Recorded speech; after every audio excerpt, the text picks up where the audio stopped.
Tapos sa monthly niya is 2,140. Honda Click 160. Ito, check nyo na dito. Sa mga naghahanap din ng XR150, ito available dito.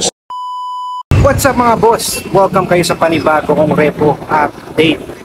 Kung ikaw ay nag-aaral sa good naman ng motorsiklo, ang channel na ito ay para sa iyo. Kaya kung di ka pa nakasubscribe, i-click mo na yung subscribe button at notification bell sa ganon ay ma-notify pa kita sa mga susunod ko pang ilalabas na repo update. Sa mga hindi pa nakakapadala sa episode ko, ito yung timeline niya. Ilalagay ko nila sa description yung link ng video para kung gusto nyo panoorin, i-click nyo na lang. Kung magustuhan nyo man itong video na to, pinutin nyo lang yung like and share button nyo sa baba ng video. At malayang-malaya kayo mag-comment dyan sa comment section kung ano kung magiging opinion nyo sa mga motorsiklo na makikita nyo ngayon sa video ko. At kung sakaling may magustuhan kayo dito at balak nyo mag-apply ng installment, ilalagay ko na dyan sa screen yung requirements sila, screenshot nyo na lang. At para naman sa mga magtatanong dyan ng location, nandito ako ngayon sa Honda Marikina. Ang address nila dito is 815A JP Rizal Estate, Concepcion 1, Marikina City. Okay mga boss, no? So kung sakaling malayo kayo, tawag muna kayo sa number na yan. At kung malapit kayo, bisita na kayo mismo dito sa branch nila. Alright, so yung mga boss, mag-start na ako. Yung mga reposes nila, ayan. Kadalasan puro Honda Click, no? Yan, so check na lang din natin. Tapos may TMX dun, tsaka YTX. May nakita rin akong Honda Click 160 dun. Alright, so dito sa likod muna tayo, no? So dito sa likod, ito yung mga nakahilera kasi mga repo nila, no? Kaharap mismo sa branch. So dito sa likod, kung mapapansin nyo, marami sila dito mga Honda Click version 3. Alright, so iba dito, wala pang presyo na nakalagay. So siguro for pricing pa to. Pero kung sakaling naghahanap yung ganito at matipuhan nyo to, pwede nyo apply ito ng installment. Or kung naghahanap kayo ng cash, pwede nyo naman bili ng cash to. Alright, so dito merong available na glossy red na Honda Click version 3. Alright, so sa condition niya, sa appearance niya, kung mapapansin nyo, check na lang natin, no? Okay, so dito sa fairings niya, yan, sa fairings niya, okay pa naman. Ayan, makikita nyo. Tapos dito lang sa mirror niya, missing na. Tsaka yung grabber niya sa likod, wala na. Tapos dito naman may issue siya dito sa may DRL niya na lens. Okay, so connected yan doon sa headlight. Pero yan, magdidepende sa inyo yan mga boss, no? Alright, so pagdating naman doon sa gulong niya, okay pa naman, makapal pa. Yan, so yan, check nyo na lang dito mga boss. So sa tabi naman niya, version 3 din, pero yung kulay niya is glossy black. Wala rin siyang price na nakalagay, pero sa appearance niya, yan, sa pairings niya mga boss, okay pa naman siya, no? Yan, stock pa. Pati yung sa seats niya, stock pa. Kaya lang meron na siyang signature ng pulsar. Okay? So, sa ano nga pala niya, no? Sa mileage niya, hindi natin makikita kasi digital panel. Pero, pwede nyo i-check dito, sakali pupunta kayo rito, okay? So, ito ang maganda rito. Pagdating dito sa lens ng niya, no, DRL, pati sa headlight niya, buo pa, maganda pa yung kondisyon nitong isang to, no. Tapos pagdating ng front fender niya sa gulong, stock pa, makapal pa. Alright, so doon naman sa tabi niya, same unit din, same color, kaya lang sa appearance niya, yung kung mapapansin nyo, no, basag na rin yung sa DRL niya, no, sa lens, no? So damay rin yung headlight niya, no? Pero the rest, okay pa naman yan sa gulong, pati sa seats niya, stock pa, wala pang butas. Yung grabber niya nandun pa, sa fairings niya, okay pa naman. Doon lang talaga sa may ano niya, lens doon sa bandang signal. Para naman sa mga nag-aalak dyan ng Honda Beat, ito meron sila dito ng Honda Beat 110, alright? So, yan, no? Ang presyo niya is nasa 46,564. As usual, zero down payment yan, no? Alright, so yan, ang monthly niya is nasa 2,225. Alright, sa mileage niya, di natin makikita, semi-digital. Pero sa appearance niya, check natin. Sa fairings niya, yan, dito sa likod okay pa naman, all stock pa, pati sa seats niya okay pa, no, wala pang butas. Okay, so sa mirror niya, missing lang tong isang part niya, no, wala na, pero madali lang naman yan. Okay, so pagdating naman sa headlight signal niya, buong buo pa. Yan, front fender niya sa gulong niya, medyo makapal pa, stock pa siya mga boss. Alright, so yan, sa nag-aarap niya ng Honda Beat. Ito, Honda Beat din, 110. So ito, medyo mababa ng konti yung presyo niya, no. Ito naman is nasa 44,831. So zero down payment din siya, tapos sa monthly niya is 2,142. Alright, so sa appearance na ito, so sa fairings niya okay pa naman, no. Ang kulay nga pala niya is glossy gray, no. Alright, so yan, okay pa naman. Aftermarket nga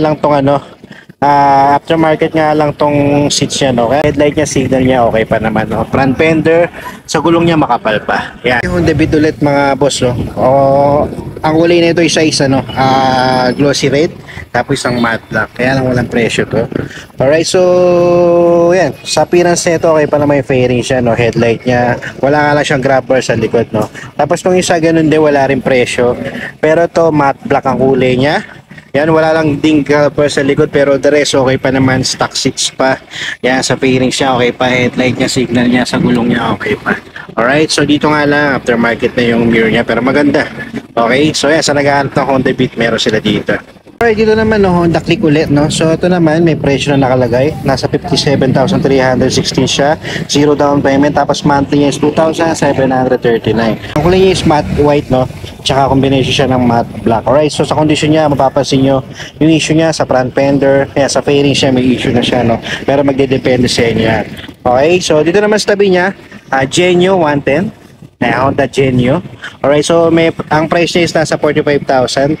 Zero down payment, tapos ang monthly niya is 2,161. Alright, so sa appearance na ito, okay pa naman yung fairing siya, may mga scratches na siya sa gilid, pero wala pa naman siyang basag, no? Headlight niya, signal niya, okay pa. Sa gulong niya, makapal pa. Alright, so sa mga naghahanap dyan ng Honda Genio, ito, meron sila dito. Yung Honda Beat ulit, may nakita ako dito. Kaya lang to, medyo mataas ang konti, pero yan, check na rin natin. 60,475. Zero down payment, tapos ang monthly is 2,889. Price sa appearance nito, maganda pa naman yung condition nito, no? Yan, all stock pa, stock mirror na yan pa, sa fairing siya, goods na goods pa. Tapos sa headlight signal, okay na okay pa yung lens niya, seats niya, buong buo pa, wala pang butas. Yan, overall, okay na okay pa to. Alright, so yan, sa naghahanap din ng Honda Beat 110. Tapos the rest, dito meron mga Honda Click ulit, no? Itong isa may presyo, check natin. Itong isang to is nasa 50,987, tapos 2,436 yung monthly niya. Zero down payment din, no? Okay, so ang kulay na ito is matte white combination matte black. Yun, kung makikita nyo mga boss, no, dito lang sa headlight niya may issue siya, pero dito okay pa naman, kaya lang kasi connected pa rin yan, no? Sa front fender niya okay pa, sa gulong niya medyo nagmamasipil na. Okay, so dito naman pa sa likod, no, sa seats niya aftermarket na yung cover, pero para sa pamilya siya, no, mapapansin niya na siyang mga maliliit na signature ng pusa, pero the rest sa fairing siya okay pa naman siya. Alright, so dun sa dulo may Honda Click ulit, kaya lang may issue na yung parito, no? Okay, so yan, check nyo na lang dito mga boss. Dito banda mga boss, no, meron sila ditong TMX yan. Sa mga naghahanap dyan na pwede pang tricycle, pwede pang negosyo, pwede pang service, pwede ito, no. Ayan, TMX 65,657. So pag ginawa siya ng installment, zero down payment na lang siya. Tapos 3,137 yung monthly niya for 6 months. Okay, so sa mileage niya is nasa 10,000 pa lang, no, sariwa pa to. Yan, kung mapapansin nyo, okay na okay pa siya. Maganda pa yung condition na ito. Yan, sa mga naghahanap din ng Honda TMX na to. Alright, so Supremo pala to, no? Yan. Okay, so dito naman sa tabi niya, meron ditong XR150. Yan. So, ang price nito is na 64,228. Zero down payment, tapos ang monthly niya for 36 months, 3,069. Sa appearance siya, ito okay na okay pa. Yan. Sa mga naghahanap din ng XR150, ito available dito. Signal, headlight, okay pa. Gulong niya, medyo nagmamaxipil na. Yan, sa mga naghahanap din ng XR150, ito, meron sila dito. Ito, Honda Click ulit mga boss, no? Kaya lang ito, version 3. Ito, 57,316. So, zero down payment siya, tapos monthly is 2,739. Okay, so sa appearance siya, mapapansin nyo, sa fairings niya, yan, may mga konting aayusin lang ngayon. Lilinisin lang to, pero dito meron siyang scratches dito. Tapos the rest, okay pa naman. Importante itong lens niya, wala pang basag pati sa headlight niya, no? Front fender, may mga minor scratches lang din, sa gulong niya makapal pa. Seats niya stock pa, kaya lang may konting signature ng pusa doon sa dulo. Pero yan, depende na sa inyo kung maselan kayo, di na pwede sa inyo yan, okay? So yan, sa fairings sa likod, okay pa naman. Grab bar niya, nandun pa. Yung sa mirror niya, aftermarket na. Yan, pwede nyo palitan, madali lang naman yan. Tapos dito naman sa tabi niya, Honda Click ulit, kaya lang ito, version 2. Ito naman, 50,988. So, zero down payment din siya. Tapos monthly is 2,436. Okay, so yan, sa appearance na ito, sa fairings na ito, okay pa naman siya, no? May mga minor scratches lang siya. Diyan sa gilid meron din. Tapos sa likod okay pa naman siya. May missing part nandun, or baka natatabi lang nila, no? Sa seats niya, stock pa, kaya lang may konting signature na ng pusa. Wala siyang mirror. Dito sa shield, okay pa naman. Dito lang, sa may DRL niya. Yan, may issue na siya dito sa lens. Okay, so damay na rin niya pati sa headlight. Okay, so dito ganun din. Honda Click version 2. Pero ito matte black, no? Kaya lang ito walang presyo. Pero sa appearance niya, okay pa naman siya.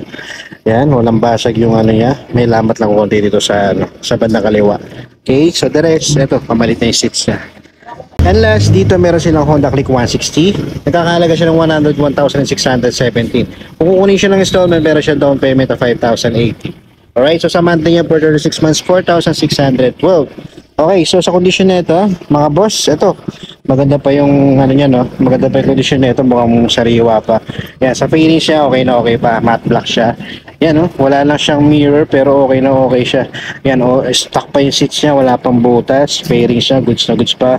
Andito pa yung ano niya, no? Grab bar sa likod. Tapos dito sa signal, okay na okay pa yung lens niya, headlight, okay pa. Walang fender sa gulong niya, stock pa, makapal pa. Kasi nga pal pa ng mukha ng chismosang kapitbahay nyo. Alright, so yan, sa mga naghahanap dyan ng Honda Click 160, eto, check nyo na dito.